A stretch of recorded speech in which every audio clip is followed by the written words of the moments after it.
pendakwah itu atau dakwah itu bukan sebuah profesi.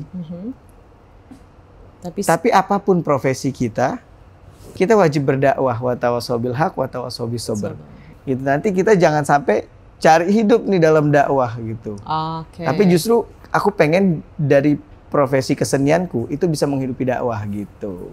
Jujur pengen nyampein sebenarnya ke anak-anak muda bahwa bernegara itu apa sih, dasar bernegara dan lain-lain gitu. Ya negara kita sekarang negara yang demokratis, negara yang mungkin diwakili oleh para anggota-anggota dewannya gitu. Makanya Syakir tidak menutup diri. Ada kebermanfaatan yang besar di dalam politik itu. Kekuasaan tanpa kebermanfaatan, pada akhirnya dia pun tidak memiliki kuasa atas dirinya sendiri. Tapi semakin banyak manfaat dia, semakin besar kekuasaan yang diciptakan oleh kebermanfaatan itu sendiri. Hai ibu bapak, ibu bapak, ibu bapak, hai kajud bedah wa tekasahu wa tekasahu.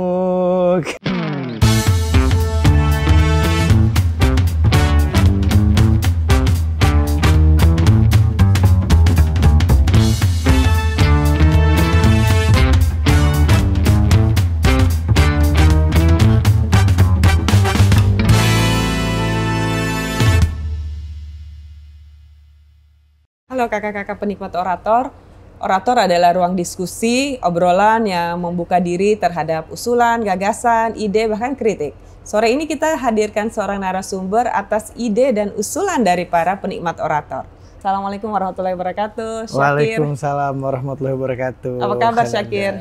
Baik, alhamdulillah. Ini puasa tapi segar aja. Iya, karena kita biasa kalau di Jaksel kata anak muda ini biasa intermittent, jadi memang kita makan berat itu habis jam 6 sore. Setelah itu dan ya. Oke. Syakir, senang banget Syakir bisa datang.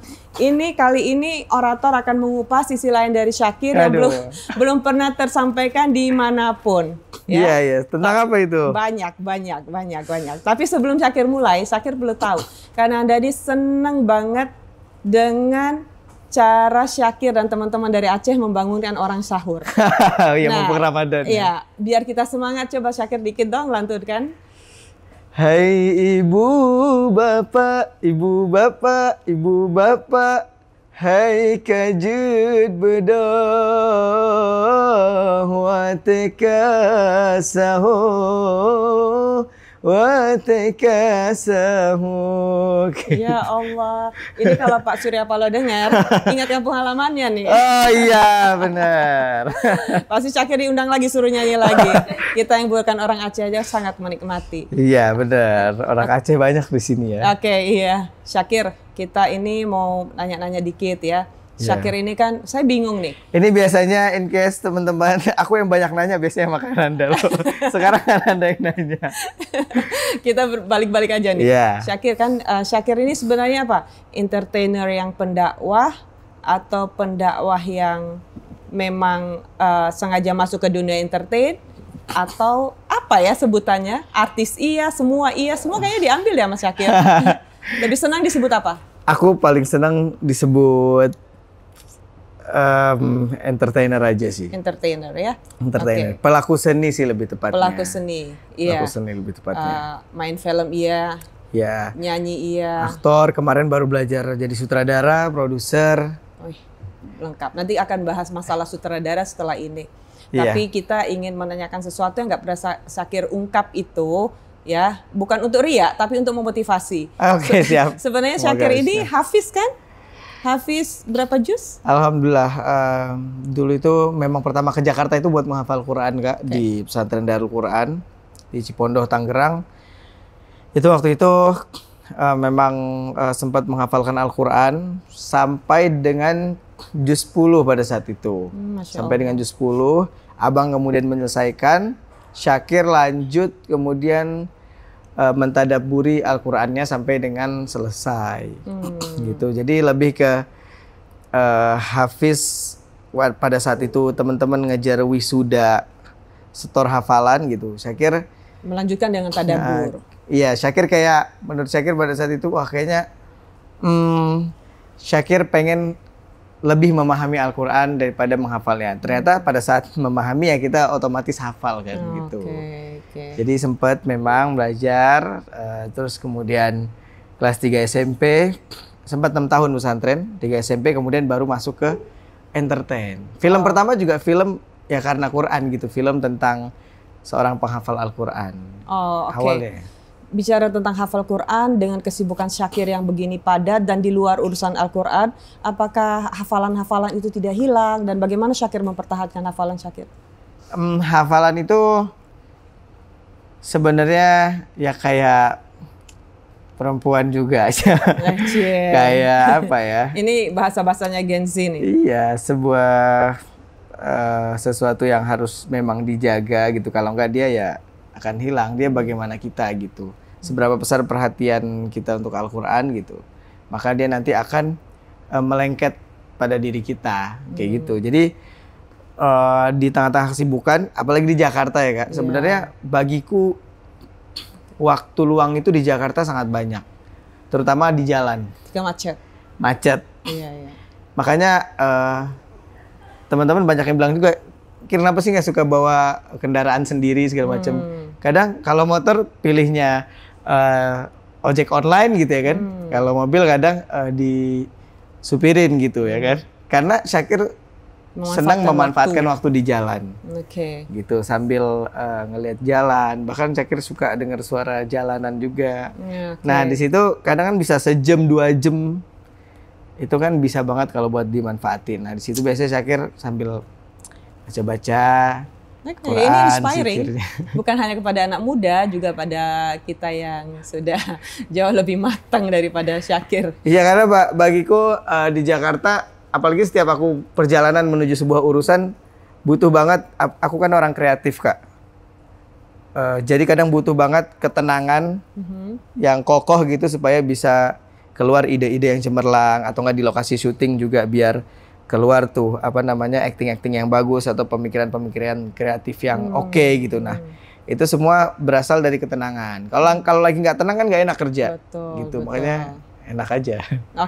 Syakir dengan latar belakang yang sangat agamis, apa yang memotivasi Syakir kok tiba-tiba ada di dunia entertainment?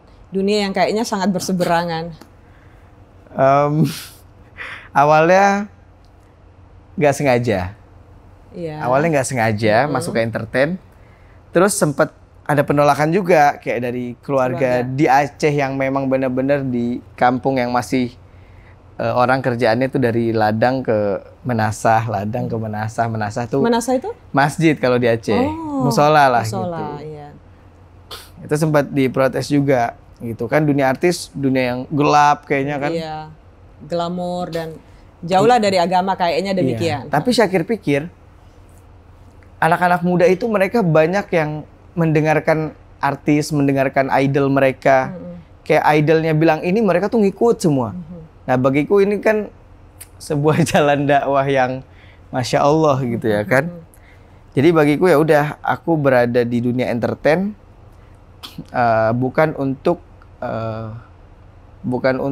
menikmati pergaulannya, bukan.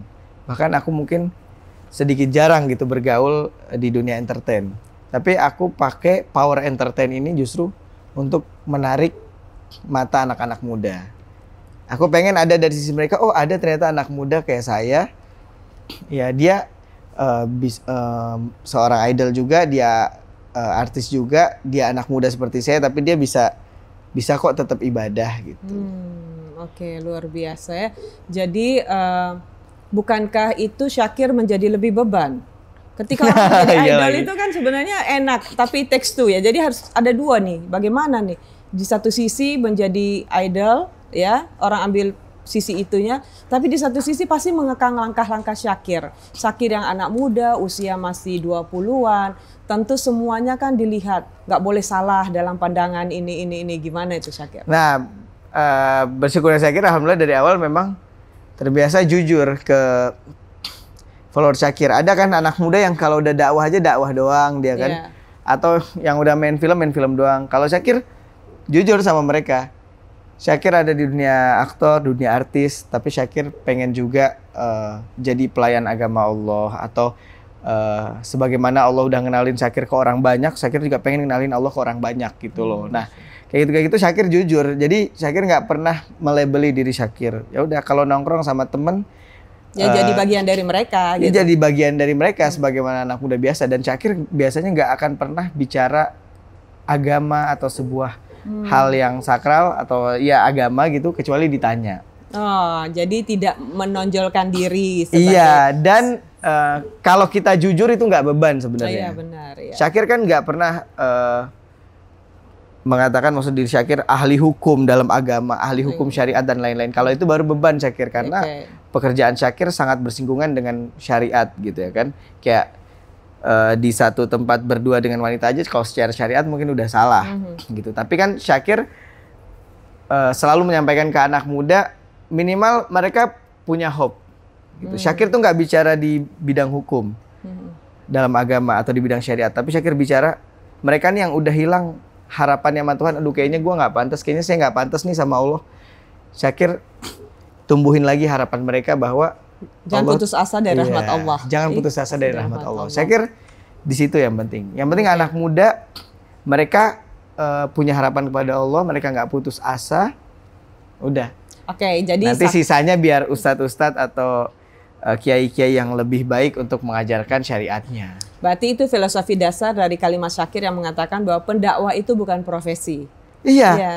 Jadi banyak Kir, udahlah fokus aja jadi pendakwah. Jadi Syakir bilang pendakwah itu atau dakwah itu bukan sebuah profesi. Tapi apapun profesi kita wajib berdakwah, wa tawassaw bil haq wa tawassaw bis sabr.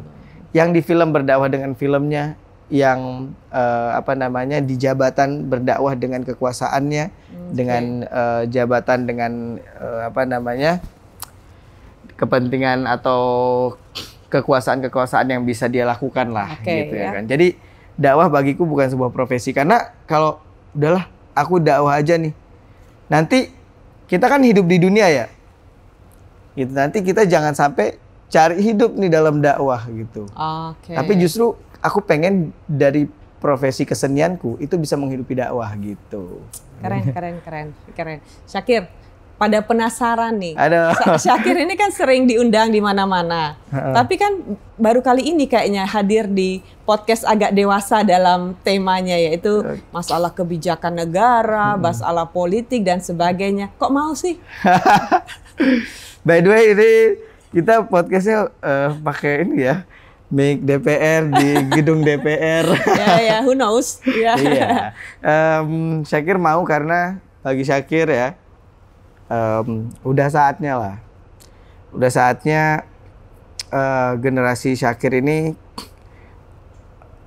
mereka Syakir ya, jujur pengen nyampein sebenarnya ke anak-anak muda bahwa bernegara itu apa sih, dasar bernegara dan lain-lain gitu. Nah, termasuk dasar bernegara Syakir, ya negara kita sekarang negara yang demokratis, negara yang mungkin diwakili oleh para anggota-anggota dewannya gitu. Makanya Syakir tidak menutup diri gitu karena ada kebermanfaatan yang besar di dalam politik itu. Oke, ini padahal belum sampai ke menanyakan bagaimana.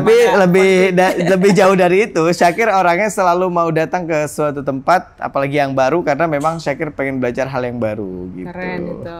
Oke, Syakir. Jadi dari ceritanya Syakir tadi itu, selain sisi agama, Syakir itu juga concern ya masalah bernegara. Padahal usianya masih muda banget.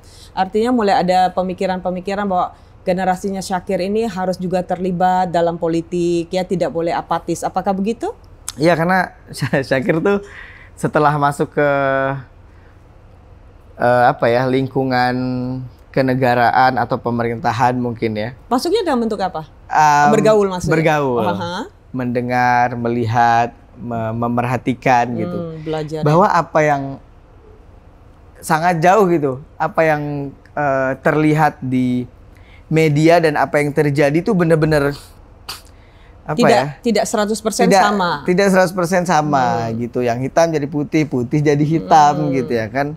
Nah, makanya Syakir tuh pengen belajar soal itu karena balik lagi kita juga hidup kan perlu strategi, perlu siasat. Siasat, iya. Gitu, perlu siasat. Makanya dan anak muda tuh saya kira pengen banget politik ini kayak sebuah hal yang ya udah, bahkan dulu Salahuddin Al-Ayyubi kan itu masih muda tapi udah paham strategi gitu. Oke, keren. Jadi bukan artinya kita di pemerintahan kayaknya sia-sia, nggak ada apa-apa kan bagi anak-anak muda kayak gitu, atau kayak banyak orang nggak benar, banyak orang jahat dan sebagainya, gitu-gitu ya. Padahal di pemerintahan atau di politik gitu ya kan, yang penting adalah tujuannya. Gitu. Kalau bagi Syakir pernah cerita sama Kak Nanda dulu. Syakir bilang bahwa salah satu yang membuat Syakir tertarik itu adalah karena Ali bin Abi Thalib mengatakan apalah arti segudang kebenaran tanpa segenggam kekuasaan. Ya. Jadi akhirnya mungkin Syakir lupa, tapi itu menjadi salah satu yang membuat Syakir mulai berpikir tentang politik itu. Karena sebenarnya semakin kita luas gitu ya, bersosial di bawah, semakin kita mengerti bahwa betapa pentingnya kebijakan-kebijakan yang memang memihak pada rakyat gitu loh. Ini kan hanya sekedar bagi Syakir gitu ya kan, walaupun memang nggak mudah, tapi kan ini soal kita mau atau nggak aja meluangkan waktu untuk lebih berpihak pada yang di bawah gitu. Walaupun memang banyak yang harus diberesin di atas, tapi bagi Syakir ya please dong sisain kayak waktu dikit buat di bawah nih gitu. Apalagi yang di bawah itu membereskannya nggak sesusah membereskan yang di atas. Gitu. Ini agak lain nih. Agak lain karena biasanya Syakir itu kalau ngisi-ngisi acara itu santai banget. Ini pandangannya udah pandangan kebangsaan nih, udah keren nih. Ini yang kita harapkan. Sampai Syakir merenung Kak, sebenarnya gimana? Bernegara itu apa sih? Kalau kita berislam, syahadatnya jelas. Asyhadu alla ilaha illallah, asyhadu anna muhammadar rasulullah. Aku bersaksi tidak Tuhan selain Allah dan Nabi Muhammad selain Allah. Jelas. Startnya itu jelas. Pakemnya jelas. Nah, anak-anak muda nih kan mereka aja belum tahu nih. Mungkin belum semua tahu. Dasar bernegara itu apa sih? Syahadatnya bernegara itu apa? Ada Pancasila. Pancasila mungkin sekedar dihafal. Iya, sekedar dihafal. Tapi kita harus punya satu syahadat lah. Bagi Syakir itu anak muda harus punya satu pakem dalam bernegara. Bernegara itu apa? Nah, Syakir apa pakemnya? Kalau bagi Syakir ya, bernegara, berpolitik bagi Syakir itu dalam kenegaraan bukan bagaimana membawa suara orang banyak gitu, atau membuat kebijakan yang bisa mengakomodir kepentingan masyarakat. Bagi Syakir lebih kepada politik itu bukan soal kekuasaannya bagi Syakir, tapi soal kebermanfaatannya. Jadi banyak orang kan, saya mau bernegara gitu, berpemerintahan. Yang dicari adalah jabatan setinggi-tingginya gitu. Kalau Syakir selalu nanya gitu, kadang teman-teman nanya, Kir, mau start di mana misalnya seandainya gitu. Seandainya Syakir berada di dalam politik, mau start dari DPR RI, DPRD gitu. Iya, kan? Ada bocoran nih banyak dilamar partai nih. Atau mau start dari eksekutif, atau mau langsung staf sus misalnya, langsung apa gitu. Syakir bilang, mana yang paling bermanfaat? Gitu. Khairun nas anfa'uhum linnas. Karena bagi Syakir, kekuasaan tanpa kebermanfaatan, pada akhirnya dia pun tidak memiliki kuasa atas dirinya sendiri. Tapi semakin banyak manfaat dia, semakin besar kekuasaan yang diciptakan oleh kebermanfaatan itu sendiri. Keren. Kayak kita nggak perlu jadi politisi. Untuk Syakir pernah bahkan di satu daerah pada saat itu, Sulawesi, Konawe, pada saat itu banjir. Pemuka agama nggak bisa masuk karena memang mereka membatasi. Terus beberapa aparat nggak bisa masuk. Tapi mereka lihat tuh Syakir nongol kan. Mereka lihat di TV, oh ini Fatih nih. Ada satu sinetron Syakir. Akhirnya mereka akhirnya mereka menerima kan. Menerima yang bahkan beberapa aparat dan pemuka agama nggak bisa masuk ke kampung itu. Tapi karena mereka tahu, Fatih nih yang di TV gitu. Akhirnya baru di situ Syakir menyampaikan bantuan menyampaikan kemudian kalimat-kalimat yang ingin disampaikan. Gitu. Unsur manfaatnya ya. Iya. Okay. Jadi bagi Syakir berpolitik itu bukan sekedar kita punya gaji besar, jabatan besar, iya, gitu, bukan. Tapi unsur manfaat ya. Iya. Jadi kenegaraan bagi Syakir itu adalah sekecil apapun saat itu bermanfaat bagi orang lain. Nah itulah dasar berbangsa bernegara Syakir. Gitu. Syakir, itu kan ideal banget tuh harapan-harapannya Syakir. Iya. Tapi tidak semua anak muda sekarang itu senang membaca. Kemampuan literasi mereka kan tidak, karena terganggu ya. Kalau kata kami terganggu dengan adanya gadget dan sebagainya. Sementara Syakir alhamdulillah produktif ya, bikin sempat tulis novel ya dan sebagainya. Ya, tahun berapa tuh? 2019-an ya? Iya, 2019. Itu umur berapa udah bisa bikin novel ya? Aku bikin novel pertama 17 tahun kayaknya. Oh ya? 17 tahun. Bikin film di umur 19 tahun.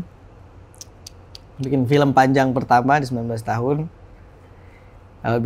Kalau bisnis pertama justru udah dari masa pesantren, karena kan dulu orang tua kekurangan ekonominya.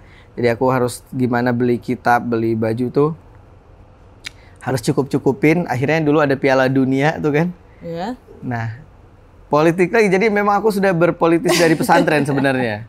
Jadi pesantrenku dulu itu pesantren yang sangat ketat, yang bahkan mungkin ada yang tahu pesantren Gontor. Nah, itu lulusan-lulusan Gontor, kita bahkan mengadopsi sistem Gontor di Darul Quran. Itu sangat ketat. Keluar nggak boleh. Wah, pokoknya udah bener-bener harus disiplin di dalam. Sedangkan waktu itu orang tua cuma kirim 300.000 kan. Mana cukup waktu itu di Jakarta buat sebulan. Akhirnya apa yang aku lakukan, Kak? Aku sedekahin setengahnya. Habis itu aku berbisnis. Umur berapa itu? Itu dari umur 15 atau 14 gitu. Jadi jatah bulanan. Jatah bulanan. Iya. Separoh sedekahin. Aku sedekahin dulu. Padahal nggak berlebihan kan? Karena aku minimal aku punya jaminan Tuhan lah, aku bilang. Ini kalau aku yang ngejamin nggak mungkin juga, aku bilang. Ah, kalau Tuhan yang ngejamin oke nih gitu ya. Udah.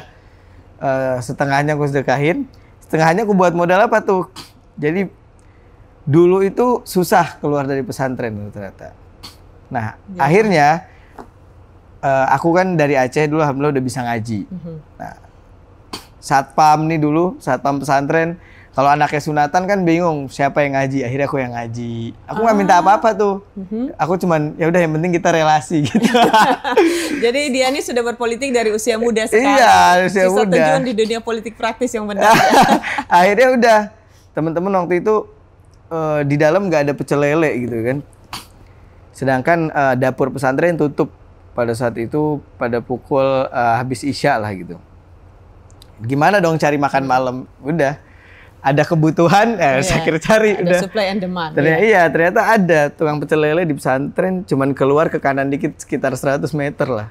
Cuman kan nggak bisa keluar tanpa ini kan. Ya udah. Terus hubungan perelasian dengan satpamnya dikeluarkan. Relasi dengan persatpaman ini ya kan. Syakir mau kemana? Ini Pak mau beli ini bentar. Itu jangan lama-lama ya. Ya udah. Nanti udah. Akhirnya dapatlah uang tambahan dari untung 5.000 perak. Terus dulu juga ada Piala Dunia. Syakir beli baju di Tanah Abang. Pada saat itu, ya kan di Tanah Abang kalau nggak salah 50 apa 65 ribuan. Jual di pesantren kan 110.000 gitu-gitu. Wah, seru deh dulu. Luar biasa. Dan dulu alhamdulillah akhirnya kepala-kepalanya bahkan sampai kiai kan dulu Syakir deket gitu. Jadi kayak ya udah akhirnya berpolitis dari pesantren. Dari muda udah pintar banget ya. Berpolitik sudah bisa, berbisnis sudah bisa. Jadi dikombinasi. Nah, tapi dari cerita Syakir itu ternyata yang paling penting dari semua adalah networking ya. Networking. Iya, benar. Jadi Syakir bisa juga sebesar ini tentu ada peran networking yang besar. Iya. Dan itu aja, silaturahim sama hati yang bersih itu aja. Kalau kita dan hati yang bersih. Mau luas networkingnya. Syakir tahu nggak, banyak ibu-ibu, banyak orang tua yang pengen punya anak kayak Syakir. Ya Allah. Tuh, jadi kayak apa ya? Kalau nggak jadi anak, katanya jadi menantu katanya. Ya Tuh ya. di Instagramnya Syakir itu sering banget sering banget pertanyaan, Syakir kapan kawin, Syakir jadiin aku makmummu dong, Syakir jadi imamku dong. Terus aja di seragamnya Syakir kayak gitu ya. Bingung dong milihnya. Nggak tahu tuh ya, anak muda kadang mungkin nggak serius, kali kadang buat seru-seruan aja komen kayak gitu ya kan. Tapi ada yang sampai beneran nggak? Ada yang sampai kayak benerannya itu doa gimana? Mereka, ya Allah doa ketemu gitu sama idolanya, dan Syakir juga pernah sih melakukan itu. Dan akhirnya ketemu, dan ya udah mereka juga akhirnya bisa ketemu. Oh, senang ya? Sampai dibawa ke dalam doa tuh ada gitu, sampai serius. Bahkan sampai kayak mungkin masih ada kali ya. Itu sampai doa, ya udah biar gimana caranya sampai jadi istri kita gitu loh. Ada tuh. Luar biasa, saking senangnya. Aku selalu doa gini-gini. Aku biasanya nyiasatinnya gini. Doa kamu gak akan ditolak, Syakir bilang. Cuman Allah akan menciptakan Syakir dalam versi kamu. Aku bilang, Syakir yang ini masih banyak kurangnya, aku bilang. Jadi kan dia gak kecewa kan doa sama Tuhannya. Emangnya kalau kriterianya Syakir seperti apa sih? Iya. Udah ada kepikiran belum? Syakir ini anak bungsu kan? Hah? Punya kakak 3 ya? Punya kakak 3, Syakir bungsu. Yang lain udah pada berkeluarga? Abang ketiga belum. Yang pertama kedua udah. Abang ketiga yang hafiz ya? Iya, yang hafiz 30 juz. Itu hafiz berapa juz? Hafiz 30 juz dia. Oh, hafiz 30. Tapi memang nggak nongol ke dunia gitu dia. Udah diambil Syakir, udah dikasih perannya untuk Syakir dulu aja deh gitu ya. Enggak, jadi dia lebih sering di rumah, biasanya ngimam gitu kalau abang yang ketiga. Oke, gimana terus? Jadi kriterianya Syakir mau yang kayak gimana nih? Aduh, kalau dibilang ini netizen menunggu nih. Kalau dibilang sampai sekarang belum nikah karena Syakir tuh nikah tuh ya balik lagi tadi. Sebenarnya kan syiar ya. Pengennya tuh syiar. Makanya gimana nikah Syakir tuh bisa memperluas jaringan dakwah atau kebermanfaatan Syakir gitu loh. Makanya benar-benar milih. Kalaupun bukan dari dia, bukan dari pasangan, kebermanfaatan itu lebih luas. Ya udah Syakir mau luasin sendiri dulu, tinggal nanti pasangan yang bisa bikin Syakir tenang, biar Syakir bisa terus memberikan dakwah dan kebermanfaatan buat orang. Oke. Yang pasti nggak ngekang ya. Iya. Nggak ngekang, nurut. Itu catat ya. Itu. Dan dia kalau Syakir yang paling penting diajak gaul oke, diajak taat oke gitu. Oke ya. Gaul dalam keterbatasan ya. Iya, artinya ketika aturan agama. Kita bawa dia ke Syakir kan duduk di banyak tempat gitu. Syakir pengen perempuan yang bisa menyesuaikan juga. Oke. Itu kira-kira kapan tuh targetnya tuh? Secepatnya atau tunggu 2 tahun lagi ya pas? Ini udah 23, harusnya 25. Harusnya 25. Oke, it's okay. Orang jalan ada targetnya ya. Oke. Syakir, tadi kan cerita tentang bisnis ya. Usia muda Syakir sudah berbisnis dan seperti apa. Kira-kira Syakir punya pengalaman bisnis yang bisa dibagi kepada yang menyaksikan ini nggak? Kalau soal ekonomi atau keuangan ya anak muda, kalau aku sih teknis mungkin banyak yang lebih jago lah. Pengelolaan kayak ada kan Asrai Moncin apa segala macam aku sering lihat. Tapi bagiku kalau dari sisiku ya, aku mau ngasih pandangan yang beda ke anak muda bahwa rezeki itu kan rahasia. Kenapa nggak orang yang paling kaya di dunia ini itu orang yang paling pinter gitu atau sekolahnya paling tinggi, gitu ya kan? Kenapa nggak orang yang paling kaya itu orang yang pinter atau orang yang S3 nih kenapa nggak dia jadi orang kaya banget? Gitu. Atau kenapa juga ada orang bodoh yang justru kaya raya gitu. Nah balik lagi rezeki bagiku rahasia. Karena Allah pengen nunjukin bahwa rizki itu bukan milik orang kaya, bukan milik orang miskin, tapi milik aku. Gitu. Gitu. Bukan milik orang yang pinter, bukan milik orang yang bodoh, tapi milik aku kata Allah. Nah makanya yang paling pertama, sebelum kita berbisnis dengan manusia, berbisnislah dengan Allah. Buat anak-anak muda. Sesimpel aku banyak dosa, kira aku masih muda, aku banyak nakal. Gimana cara aku berbisnis? Emang aku pantas sama Allah? Simpel banget. Bahkan 2 rakaatnya anak muda itu lebih baik daripada 2 juta rakaatnya orang tua. Bahkan 2.000 rakaatnya orang tua itu nggak ada apa-apanya dibanding 2 rakaatnya anak muda. Allah menghargai anak muda itu karena Allah tahu gitu masa muda tuh masa yang paling banyak gejolak.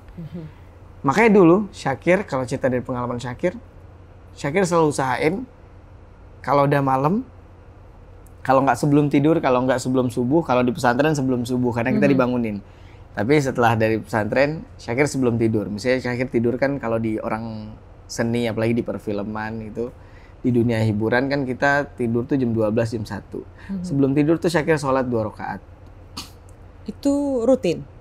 Iya, pasti selalu biasanya Syakir usahain. Kalau malam nggak sholat tuh kayak ada yang kurang gitu. Tapi masih berusaha istiqomah juga. Nah, sholat aja 2 rakaat malam, bilang sama Allah ketidakmampuan dan kelemahan kita. Jadi semakin kita menunjukkan kelemahan kita, kita akuin kelemahan kita kepada Allah, Allah semakin menunjukkan kekuatannya. Jadi malamnya, nih kalau mau bisnis yang sukses buat anak muda, malamnya kita berbisnis sama Allah, baru kita berbisnis. Siangnya kita berbisnis kepada manusia, kepada makhluknya. Nah, nanti akan ketemu sendiri tuh Kak jalannya. Ada cerita nggak? Pernah nggak punya pengalaman kayak gitu? Iya, kalau Syakir prinsipnya yang penting gini.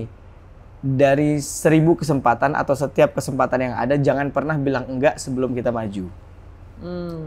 Karena misalnya ada 1000 kesempatan nih, kita iyain semua kan kita maju. Kalaupun gagal, ya paling kita dapat 500-nya atau 600-nya. Tapi kalau kita tolak, atau kata anak muda sekarang, sesuai passion, terus di dalam passion itu kita bukan yang terbaik, kita gagal udah beres. Nah, jadi ambil semua kesempatan, tapi tetap malamnya serahin ke Allah. Aku kayak gitu, Kak. Pernah nggak Syakir mau melakukan sesuatu, membangun bisnis atau berbisnis dengan orang, kemudian mempraktekkan itu dan itu berhasil, atau sebaliknya, misalnya mau berbisnis dengan orang kemudian gagal, ada nggak cerita seperti itu? Gimana? Berbisnis gagal dulu kali ya. Yes. Kalau gagal pasti berkali-kali. Soalnya orang kan melihat begini, aduh anak ini taat, penuh dengan mendekatkan diri pada Allah, apa semua usahanya lancar jaya gitu, atau ada fail dia, gagalnya juga? Fail, bahkan pada saat itu pertama kali aku punya sebuah bisnis harus gagal bahkan karena orang terdekatku yang tidak amanah, ya kan? Dan akhirnya ya udah aku terima dan jadiin itu buat pelajaran. Akhirnya semakin dewasa ya jadi tahu kan, oh kalau bisnis gitu, kita tetap harus ada remnya sama-sama di mana gitu, untuk justru lebih menjaga hubungan kedekatan juga kalau rem-remnya bener kan. Nah pada saat itu, aduh kalau diceritain nanti takutnya kan orang-orang yang terlibat nggak enak. Gitu. Gambarannya aja, artinya Syakir pernah ya gagal ya? Artinya pernah gagal dan bahkan pernah rugi sampai miliaran. Di usia? Usia 20 kemarin. Usia 20 sudah berbisnis miliaran dan rugi miliaran? Iya, udah rugi. Tapi Syakir ukur pasti selalu, oh bisnis ini resikonya semana tapi bisa returnnya semana juga. Jadi high risk high return pastilah. Jadi lebih semakin besar resiko semakin besar juga baliknya kan. Nah disitulah kadang aku biasanya langsung main ya Allah tolong gitu. Akhirnya beres alhamdulillah. Pokoknya gitu. Allah aja. Pokoknya Allah aja. Aku banyak kayak gini Kak. Aku tuh berpikir kayak gini. Ya Allah sesak banget ya khususnya di ibu kota ini di Jakarta. Kayaknya untuk bersaing di jalur darat tuh banyak banget sikut-sikutannya. Sedangkan Allah bilang ada wasama'i wa thoriq, ada jalan-jalan di langit. Kalau jalan di dunia kan terbatas, jalan langit tuh nggak terbatas. Makanya akhirnya aku selalu bilang, ya Allah, aku nggak bisa apa-apa, aku nggak punya apa-apa. Aku usaha sekedar menunjukkan bahwa aku lemah, hambamu yang lemah, tapi aku serahkan kembali kepadamu ya Allah. Gitu.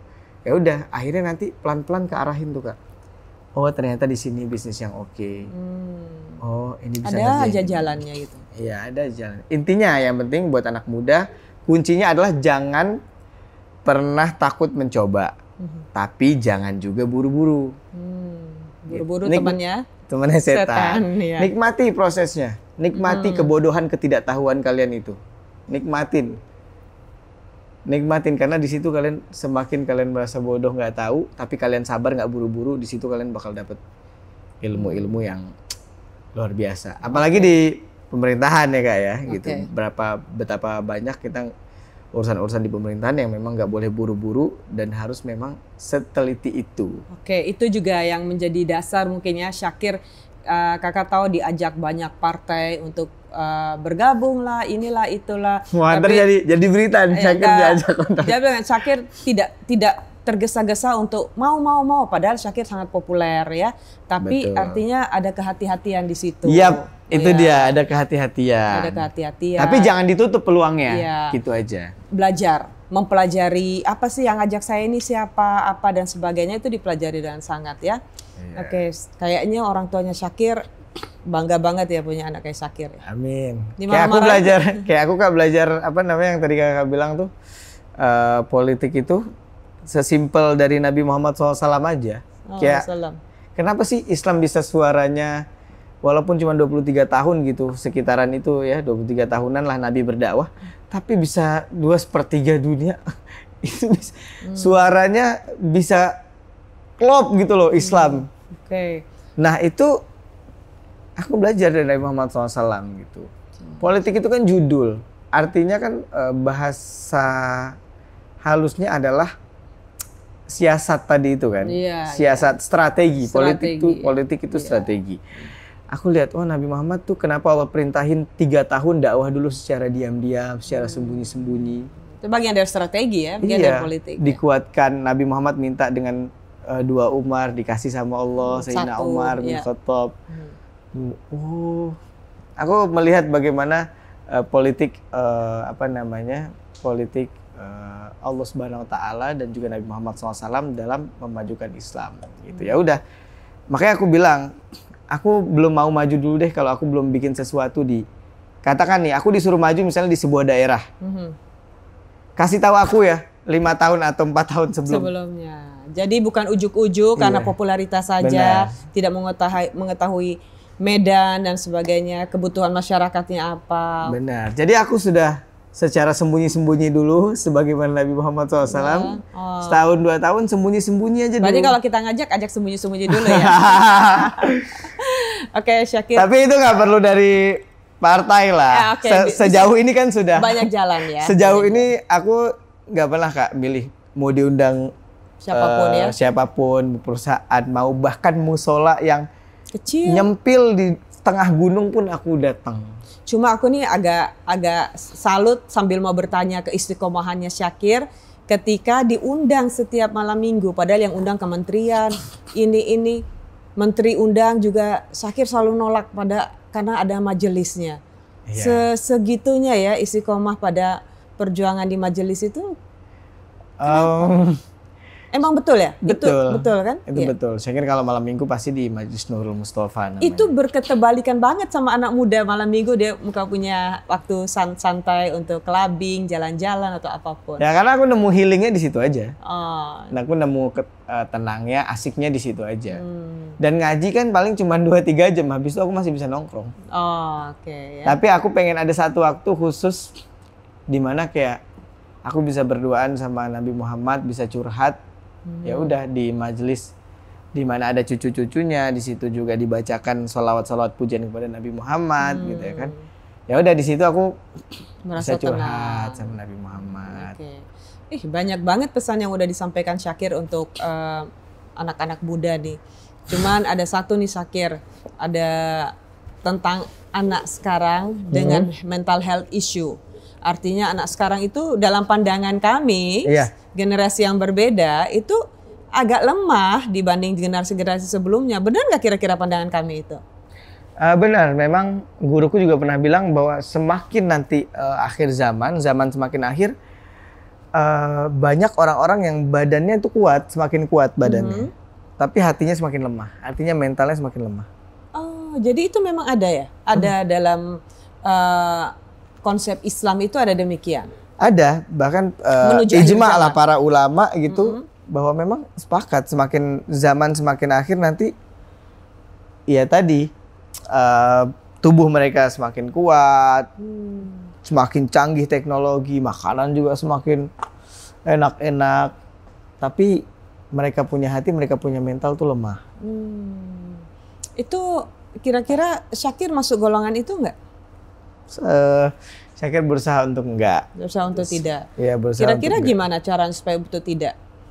Bagi-bagi dong, kan ini gini, kakak kan juga sering nangani tuh bullying dan sebagainya ya. Kita juga sering dapat masukan, pengaduan dan sebagainya. Anak-anak sekarang sampai, mohon maaf ya, sampai bunuh diri dan sebagainya. Kita nggak pernah dengar zaman dulu. Sekarang ini melaporkan orang tuanya, melaporkan gurunya dan sebagainya. Pandangan Syakir gimana tentang itu? Nggak semua orang beruntung memiliki guru, dan saya kira alhamdulillah bersyukur memiliki guru gitu kan. Tapi artinya kan ini tuh sebenarnya harus dibentuk dari calon ayah dan calon ibu. Oh, calon ayah dan calon ibu. Iya. Yang kita lihat ini kan semua permasalahan apa sih? Hulu ya, apa sih? Hilir ya? Hilir. Ya. Hulu, hilirnya itu. Hilirnya. Gitu. Terus gimana? Hulunya sebenarnya kualitas ayah dan ibunya. Jadi gini, aku bahkan pernah dengar jika ingin menghancurkan Islam, nggak usah susah-susah. Dulu kita pakai pedang tuh kalah mulu kan. Pakai senjata, perang 300 lawan 3000 aja. Kalau perang senjata, umat Islam menang dulu kan. Akhirnya ada satu ucapan dari orang-orang yang ingin menghancurkan Islam gitu. Kalau ingin menghancurkan Islam, gampang. Cukup hancurkan karakter calon ibu dari mereka. Jadi pakai siasatnya itu ya? Iya. Kalau pengen hancurin satu bangsa, hancurin aja calon-calon ibunya. Pengen hancurin suatu golongan, ya kan? Misalnya kayak bangsa atau agama gitu, rusak aja calon-calon ibunya. Karena kalau udah ibunya madrasatul ula, kalau udah ibunya nggak punya pendidikan atau pemahaman yang kuat, maka lahir dari mereka juga anak-anak yang generasi-generasi yang lemah. Makanya Syakir sangat memilih ya untuk calon ibu dari anak-anak. Itu dia. Tapi kalau Syakir pribadi, setiap ada masalah, setiap ada apa, memang buat mental kadang kita perlu didengar dulu. Perlu meluapkan. Syakir cari sahabat yang emang buat meluapkan. Tapi kita nggak bisa menggantungkan solusi di dia. Kasihan dia juga kan. Dia cukup mendengar saja. Udah ngomong, yang penting kita punya orang yang selalu dukung kita. Ya kan? Tapi buat pertolongan dari Allah semata. Aku langsung curhatnya ke Allah biasanya. Ya Allah, gini. Sambil nangis. Itu enak banget. Karena mungkin psikiater atau manusia mendengar dengan kuping. Sebatas mendengar dengan kuping kan. Tapi kalau Allah kan mendengar dengan kasih sayang ya gitu. Luar biasa. Ini kehadirannya Syakir ini bukan, tadi kan kakak udah bilang, memang atas permintaan juga dari penikmat-penikmat orator. Di bulan Ramadan ini mereka kepengen, dan itu juga kakak kaget karena ternyata kok penikmat kami juga ada banyak anak muda ya. Mereka minta ada anak muda dong. Karena digital. Iya, jadi padahal kita pikir ini kan podcast dewasa ya, jadi membahas tentang kebijakan dan sebagainya. Ternyata banyak juga. Tapi aku mau tahu orator ini? Di orator atau di dunia pemerintahan ini, anak muda itu apa di mata anggota-anggota dewan atau di mata-mata para legislatif? Oh, kalau ini salah satunya. Jadi dianggap sangat penting. Generasi penerus ini sangat diperhitungkan oleh orang-orang senior ya. Makanya mengundang Syakir ini salah satu pertimbangan itu. Karena Syakir bisa menginfluence banyak anak muda untuk berpikir positif tentang bangsa ini. Bisa berpikir bagaimana kita menyelesaikan keadaan bangsa ke depan dan sebagainya. Tapi menurut Syakir ya, kenapa dalam pengaplikasiannya Kak, kalau anak muda dibutuhkan gitu,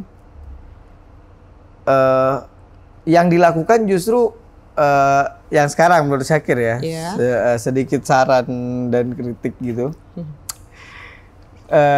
Pemerintah atau legislatif atau para petinggi, para senior di negara ini ngelihat, ke depannya anak muda yang akan memimpin, memegang ini. Tapi yang diperbaiki adalah brandingan pejabatnya, brandingan kemudian badannya atau sebuah badannya, brandingan yang diubah. Padahal menurutku ya, kalau pengen kayak gitu tinggal taruh aja sistem pendidikan yang oke gitu. Sistem pendidikan yang mengakar bukan cuma pada otak tapi pada mental juga gitu. Sebenarnya kan cukup di situ dengan pendidikan yang merata dan kemudian program-program pendidikan yang diukur benar-benar oleh ahli gitu ya. Ya menurutku itu bisa melahirkan generasi-generasi emas gitu loh. Makanya aku sangat concern banget tuh kalau soal pendidikan. Gini, ini juga disaksikan oleh para pembuat kebijakan loh. Kebetulan kita, gitu? Iya dong. Siap, jadi, boleh nih. Apa yang disampaikan Syakir itu akan menjadi pertimbangan. Nah biasanya kalau orang banyak memberi masukan, akhirnya dia lama-lama ingin bisa terlibat. Nah, kan banyak tuh jalan untuk bisa terlibat dalam membuat kebijakan ya. Antara lain yang tentu saja melalui partai politik. Karena dengan partai politik Syakir bisa ke gedung dewan, entah DPRD tingkat 1, tingkat 2, ataupun DPRD nasional ya. Kemudian juga bisa masuk ke banyak lah ya. Jadi mungkin Syakir sudah mulai harus berpikir ke depan ini seperti apa ya. Makanya aku mau satu nih, apa nih kekurangan kita anak muda? Ini agak bingung nih, yang host mana nih? Aku yang ditanya nih. Aku mau satu nih, mumpung sama Kak Nanda nih kan. Apa satu? Makanya aku tanya tadi, gimana sih kita di mata para senior atau para ketua-ketua bangsa ini gitu, anak muda, ada nggak satu hal yang harus kita perbaiki supaya ada koneksi nih antara pemerintah sama anak muda? Oke. Kalau menurut Kak Nanda. Oke. Jadi ini aku yang ditanyain. Jadi kalau menurut dalam pandangan kami sebagai senior, harapan besar kami pada generasi setelah kami, karena generasi setelah kami kan termasuk golongan anak-anak kami juga. Dan negara ini akan kita serahkan kepada generasi selanjutnya. Paling penting sekarang tingkatkan literasi. Ya. Itu yang harus kita perbaikin. Banyak baca. Itu banyak baca ya. Karena dulu kami banyak baca sehingga punya pemikiran-pemikiran yang luas ya, bisa mencapai pemikiran global itu dengan buku. Jadi cobalah mulai dari situ aja ya. Kan banyak hal, disiplin dan sebagainya. Aku kalau jadi ini Kak, gantian aja. Kalau kita jadi orang yang paling berkuasa di negeri ini, apa yang pertama kita akan lakukan? Kalau Syakir, ayo.